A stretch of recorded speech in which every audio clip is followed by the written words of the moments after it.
Ako po ay napag-atasan na magbalat ng niyog. Okay? Ready? Ito po. Ako ay magbabalat ng isang maliit pa ang tubo. At isang malaki na ang tubo. At titingnan natin yung laman. Kung mas malaki ang laman nito kaysa doon sa bagong tubo. Okay? Panoorin po ninyo ha. May ugat na po siya oh. Ganyan ang niyog. Pag itanim po ito, nakaganon. So balatan natin. Dito ako magbabalat oh. Dito. Okay?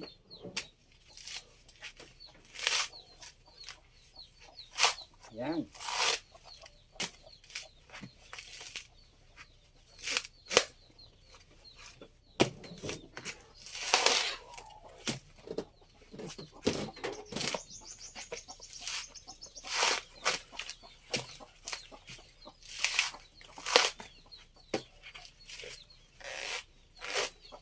Okay. Ito na po. Ayan. Ganda no? Oh. Ito yung nakita nyo kanina. Ito yung ugat. Ayan. Kita nyo mga kaibigan oh. Okay. So, bibiyakin po natin ito. Pero magbalat muna tayo ng dalawa. Iko-compare natin yung maliit ang tubo at saka malaki ang tubo. Okay? Isa pa. Ito. Maliit pa oh. Okay. Uy. Yeah.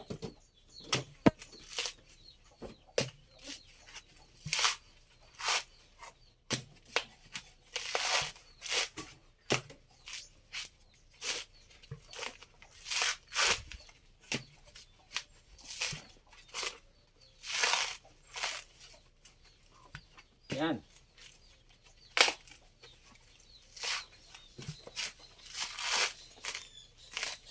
Yan, tapos na mga kaibigan. Oh. Balat na. Yan oh.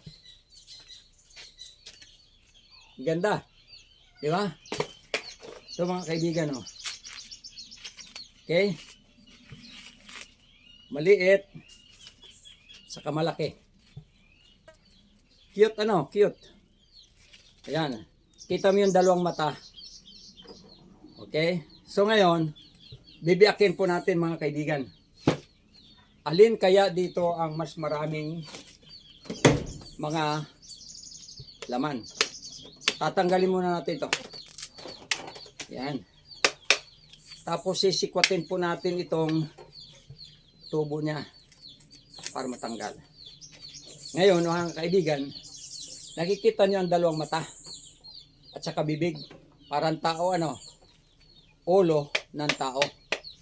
May dalawang mata. Yan. Ayan o. Saka bibig. Ngayon ang gagawin natin ay bibiyakin. Kung gusto niyong tuwid ang pagbiyak ng niyog, dito kayo magbiyak sa tapat ng dalawang mata. Huwag sa tapat ng bibig. Bakit? Pag dito sa dalawang mata kayo magbiyak, straight ang pagbiyak. Tulad nito oh. Dito. Straight. Di po ba? Yan ang sikreto po. Ang sikreto sa pagbiyak ng niyog, patapatin mo yung dalawang mata at doon nyo tirahin. Doon nyo tagain. Tingnan nyo ho. Susungkitin natin itong tubo. Oh. Kita nyo mga kaibigan oh. Wow. Ito yung ang sabi sa iba, ang tawag daw nito ay buwa. Buwa. Kasi lumalabas. Pero hindi ko talaga alam. Ang alam ko nang nung ako'y maliit pa, tubo. Kasi nagtubo. Sa inyong mga nanonood, pwede bang tulungan niyo ako kung ano ang pangalan nito sa Tagalog? Kung ano ang pangalan nito sa Ilocano, sa Bisaya, sa Ilonggo, sa Pampangueño, sa Ilocano o sa English, hindi ko rin alam. Kaya pwede bang tulungan niyo po ako kung ano ang pangalan nito? Masarap po ito. Masarap po ito mga kaibigan. Kinakain ko po ito nung maliit pa ako.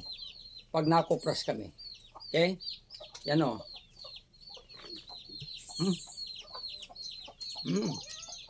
Sarap. Manamis-namis. Kung gusto nyo makatikim ng ganito, punta po kayo dito. Magbakasyon po kayo dito. Ang dami naming niyog.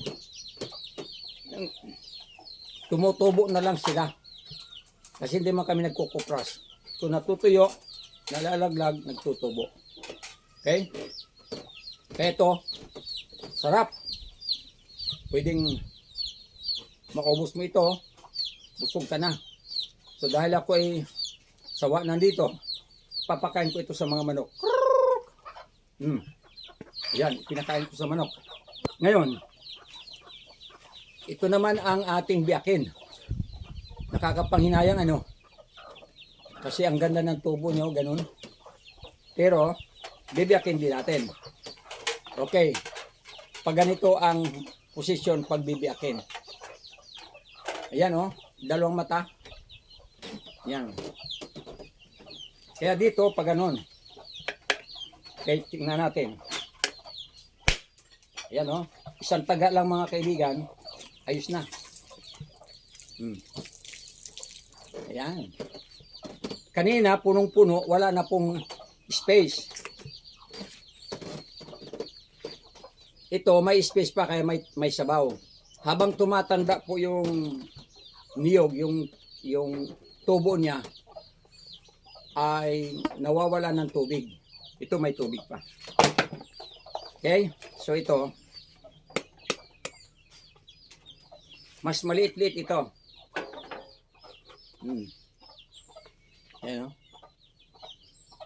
Ganito ang buhay sa bukid mga kaibigan. Ganito ang buhay sa bukid. Talagang kailangan mong magtiyaga. Mas masarap. Mas malutong mga kaibigan.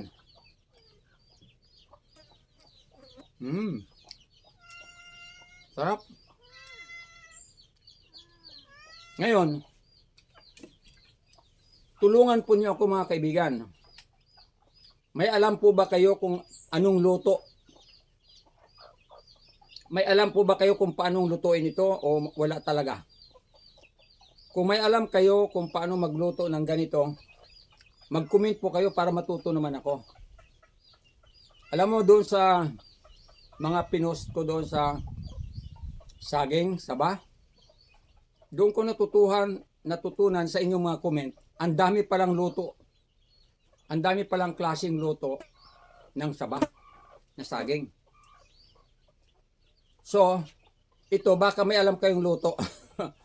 Turuan po niyo ako mga kaibigan. Para naman marami ring makabasa, marami ring matuto. Mag-comment po kayo lagi ha. Huwag niyong kalimutan na mag-subscribe sa aking YouTube, Pastor Paegaw's Vlog, sa aking Facebook, Darwin Paegaw. At huwag na kalimutang magpadala ng star. Dahil pag nagpadala kayo ng star, nakakatulong yun sa akin para lalo akong sipagin gumawa ng mga content. Hindi lang basta-basta star. May star po doon na may presyo, may konting halaga. Natulong po ninyo para patuloy akong makapagawa ng content. Okay? Mag-like din po kayo at i-share po ninyo para maraming matuto. Mag-comment po kayo mahal kong mga kaibigan. Lalo tigit, mag-follow. Maraming salamat. Sa susunod, God bless you mahal kong mga kaibigan. Magpapakita ulit tayo ng mga video na talagang sa bukid lang ninyo makikita. Wala sa syudad. Ito, tikman po ninyo. Ang sarap.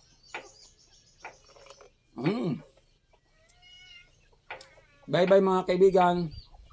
See you again next time. Bye-bye.